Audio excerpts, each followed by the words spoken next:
Where are we going this week, buddy? I mean, yeah, that's not a yes or no question. Are we going to Japan? Are we? No, we're not. No. Are we going to China? Are we? No, we're not. No. We're going to the fatherland.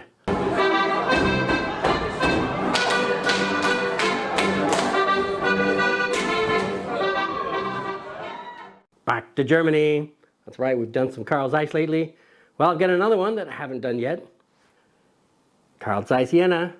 Let's turn it around. The Praktiker 135 3.5. Is it any good? I think it's pretty good too for what it does. So, why don't we find out together how good it is? Grab yourself something to eat or drink. Get yourself comfortable. Let's get it on. Ha! Here I am, Vietnam. Rain is always coming down. This is Camera Talk with Dr. Scott and Dylan. That's right. This week we are back for another episode of Camera Talk. And just as the intro says, we are back to Germany. That's right. I see nothing. Back to Germany, distant past Germany. This was back in the day when they used to have an East and a West Germany. I know you don't remember those days. Well, how could you? You're only 3 years old. But anyway, this lens that we're going to talk about today was produced in the city of Jena, depending on how you say it. Depends on how terrible my German accent is. Ha. But it was kind of at the tail end of the East German run before they reunified into a single Germany that we know and love today. So this was a Praktiker mount designed for originally for the Praktiker, cameras that were out there. But these days, because of mirrorless, we can mount pretty much anything on there as long as you have an adapter for it. So I did not have a Praktiker to NEX adapter, but I happen to have a Praktiker to EOS Canon adapter. And then I have a EOS to NEX adapter. So I've got two adapters on this baby, just so that I could show you what it looks like and how it performs on my Sony A7R II that I'm using as the body. So, this is kind of one of the few Zeisses that I have not made a video for yet. And just realized I had it sitting on the shelf. I was like, oh wow, Dylan, we haven't done a camera talk on this one yet. So let's do it. And that's the purpose of what we're here today for, is this 135 3.5. Is it any good? Huh? Yeah, it's pretty good for a 3.5. I mean, in today's world, we're always looking for fast lenses, right? We want the 1.4s and the 1.2s, so forth and so on. So 3.5 doesn't sound very impressive. But Like big butts and I cannot lie. it is a 135, so it's not bad, for what it does. And we'll show you some real world pictures of this guy, the dude, right? So start things off, where did this lens come from? And this is this is a lens, this version, I say version. Spank me. And spank me. And me. And me. Yes. Yes, you must give us all a good spanking. Was produced between 1980 and 1988. So for those 8 years, this is what was produced out of there.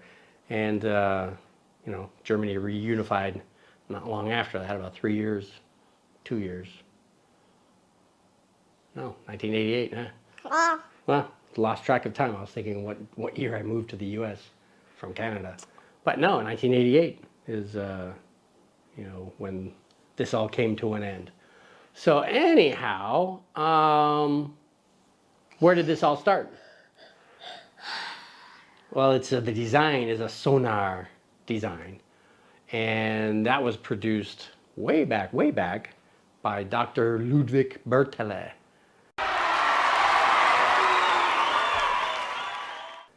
And he was 23 years old at the time, obviously a smart young lad, was able to use the abacus and what other instruments were available to help him do his math at the time.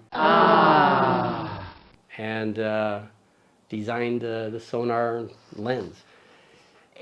Before that, actually, just to jump ahead, because obviously the sonar he didn't develop at 23, he developed the Ernostar at 23. And the sonar was developed out of that. And that's where we came up with the design we have. So that was in 1924. And the sonar itself was designed in 1932. Just 8 years later. And it started off with a 50 millimeter 1.5. Then he tweaked it a little and obviously lost that openness and developed a 50.2. Seems that's what Ernst Lights was doing at the time too with their 50 with the Sumar. And he also created an 85 millimeter f2 and then the 135 f4. So those were the sonar family. And then later on, you know, he created a 180 millimeter and a 400 millimeter.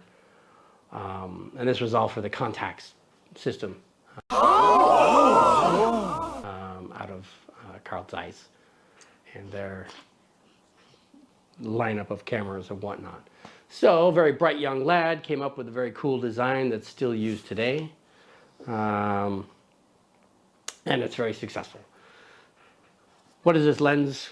What's it made up of? For like most 135s, they're not very complex. You know, it's 4 elements in 3 groups. Close focus isn't all that great, but in the day it was good enough. 1 meter. You know, we're about almost 2 meters away from the camera here, so half of that distance, you know, for close focus isn't that bad. I mean, my Leicas are 70 centimeters, so again, they're not that bad. You know, with today's, you know, especially like on my my Sony here, it's got a 42 megapixel sensor. So of course, if I wanted something closer, I could always just crop in and it acts like close focus, right? So, aperture blades, 6, which was again very common in the day. For a lot of manufacturers using 6. They're straight blades though, so you're not going to get the nice round bokeh balls. Do you like your balls round? Say, everybody haven't seen my balls. You like your balls round, mister? Yes? No? Indifferent? Pretending not even listening to me. Fine, be that way. What kind of co-host are you? You suck. So anyway, so once you stop down, of course, you're going to start getting the nut-shaped bokeh balls and whatnot. It's not heavy, but it's not light, 430 grams. And its characteristics, like many Zeiss lenses, sharp, especially 135s. You know, they were known for being relatively sharp. Good contrast. Again, getting a little of that 3D pop in there. Nice bokeh. Hey, the 135s again are known for that. It's a great portrait lens. Neutral colors. You know, the rendition come out very neutral, not too saturated, not too washed out. You know, neutral. You know, neutral. Yeah, neutral. Minimal chromatic aberration, wide open, which is nice. You know, you're not going to get those purple fringes. Ew! You don't like purple fringes, do you? Ugh. And the construction of it is relatively small for a 135. Yeah, like Canon and Konica and whatnot were much bigger lenses and much heavier. So, you know, good design, works well, easy to walk around with. You know, it's a good walk around lens. So anyway,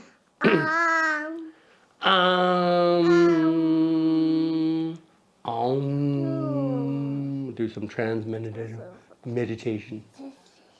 What you just said is one of the most insanely idiotic things I have ever heard. Whatever you call it. What else? What, you want to tell us a story? Huh? Yeah? I said, my wife and I just got back about an hour ago from his parent-teacher interview. His Vietnamese teacher says he's very naughty. Get the fuck out of here. His English teacher, who's a South African young girl, says that he's fun. Yes! She likes his sense of humor. He's always helpful, this and that. Much more like night and day difference between the two teachers. Very naughty. You parents need to discipline him more to, hey, he's lots of fun, and so on and so forth.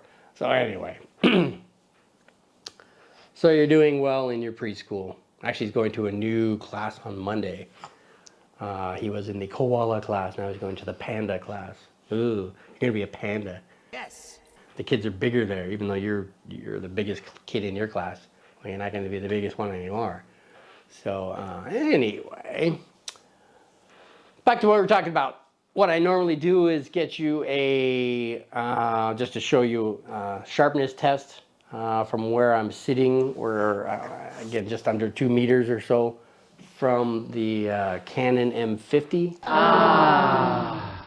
Which I use to record these camera talks. And what I do is I try to first go wide open, try to get as sharp as I can on the end of the 15 to 45 millimeter kit lens. But first, well, I didn't do it. Let's change my steady shot to 135 so it's not so hard to. Man, this chair is getting squeakier. It's you breaking my chair, isn't it, mister? I know you. I know you. All right, so, which way? Oh, going the wrong way. Yeah, it's funny, buddy. All right, how about right there? That look good? I think that looks good. All right, 1, 2, 3. All right, so I tried to focus in on the writing on the end of the nameplate. So let's do 5.6. Just so that was 3.5, so 5.6. Let's see if we can get it any sharper than it already is. Oh, it went past critical. Sharpness, don't move, buddy. Dylan.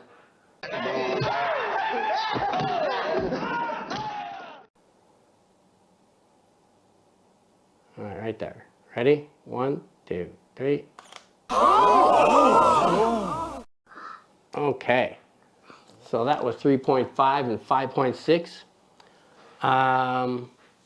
Another little thing, you know, about this too, it has a built-in hood, telescoping hood. Oh, did I lock it in there? Oh, there we go. Sometimes it works properly, sometimes it doesn't. Damn those Soviet era East Germans. But it's not a bad telescoping hood. I've seen worse.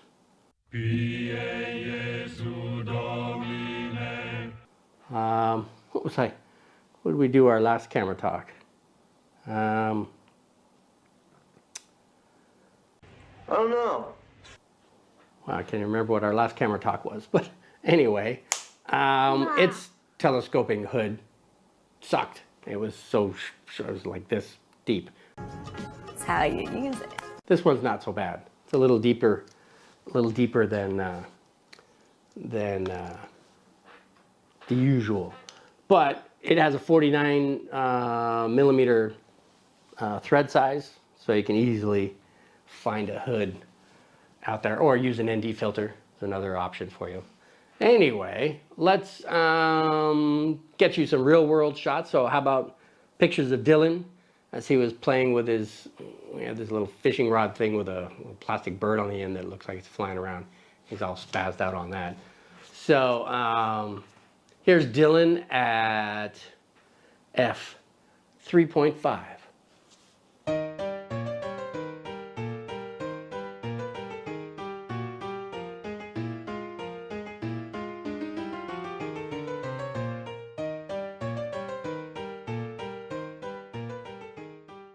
Huh? You think you look good there? Yeah? Except you weren't looking at the camera all that often, mister. How about Dylan at 5.6? Huh? 5.6?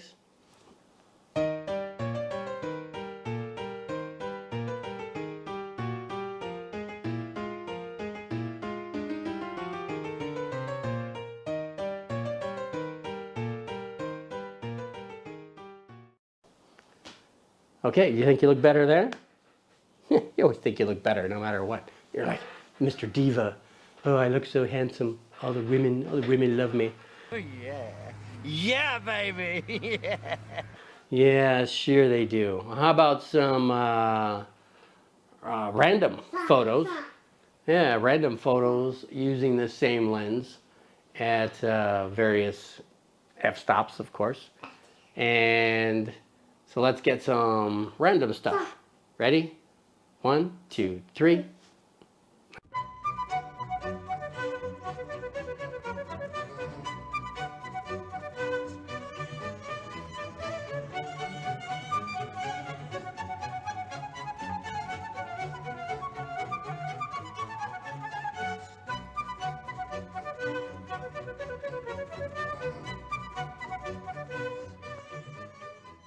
All right. So that was our random photos, or random crap as you like to call it. Crap. And can we recommend this lens? Yes? Uh-huh. Dylan says it's decent. I mean, they're relatively cheap. I think I got mine for like 30 bucks.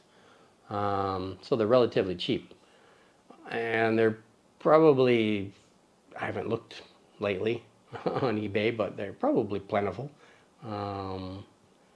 They made almost 30,000 of these things, this particular model. And as I said, from the 1930s all the way up through into the 80s, various renditions of these things. And they even make modern ones, even though Mr. Bertola passed away in 1985. So I've never had pains like this before. obviously he stopped having an influence on the design or anything else. But anyway, so we can recommend it. Good. What else? How about our little plug for our photo editing software that we use? Who do you use? Do you use anybody? Abacadabra. Yeah. You don't even know what I'm talking about. Well, I use Luminar AI, and Luminar Neo. And Luminar AI, everybody knows that term AI, right? You know AI? AI. What does AI stand for? Can you tell me? I'll give you on the count of 3. Ready? 1, 2, 3.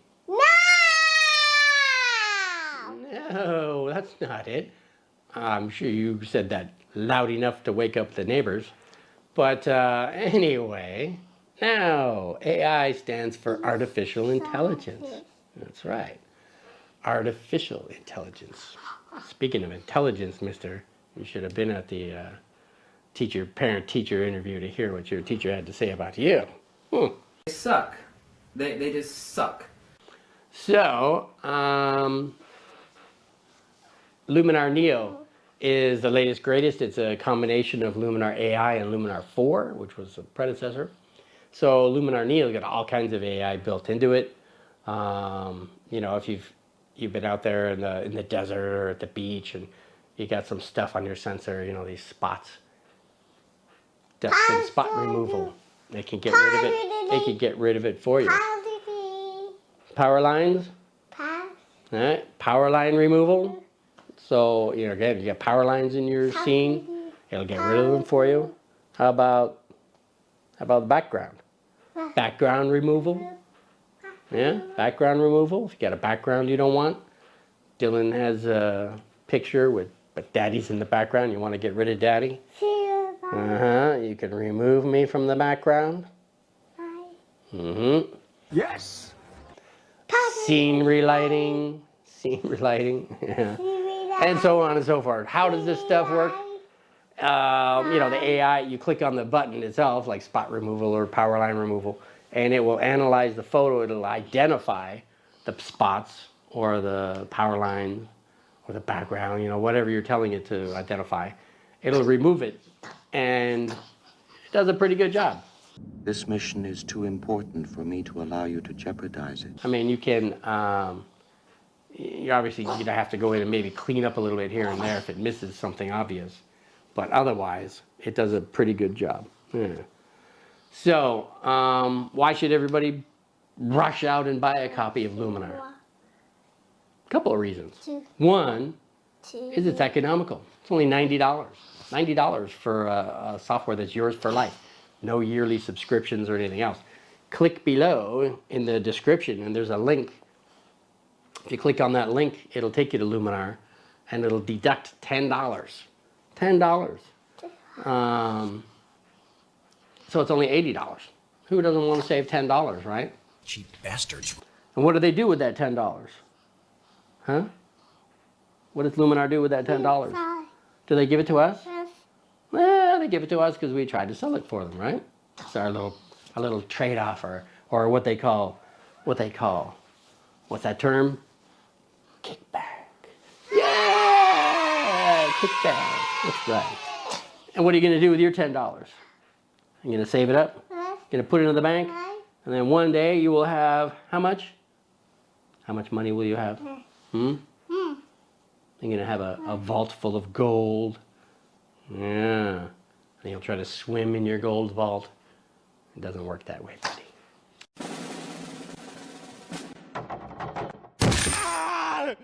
So anyway, so get yourself a copy of Luminar. It's relatively cheap and economical.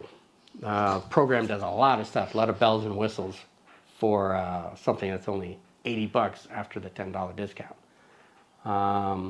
Second reason to buy it, the company is named Skylum. And where are they located? Huh? Where are they located?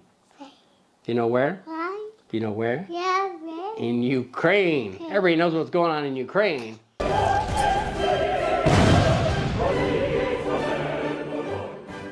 Oh my God. And yet they're still putting out more stuff all the time. Sit still, mister. They're still putting out stuff all the time. And yet they're evading bombs and drone attacks and missiles and everything else. So good for them. Kudos for them. So you're supporting people under a stressful environment. Other than that, what else can we say? How about you help support our channel and subscribe? That's right. You want to do this side? Subscribe! How about two hands? Your two hands, my two hands. Subscribe! Got to work on your pronunciation. Yeah. And besides subscribers, what else does YouTube like? They like the thumbs up, right? And if you give us a thumbs up, we'll share a little clip of the thumbs up girls, Dylan's favorite part of the show. Thumbs up, do do do do do do do do do do. Thumbs up.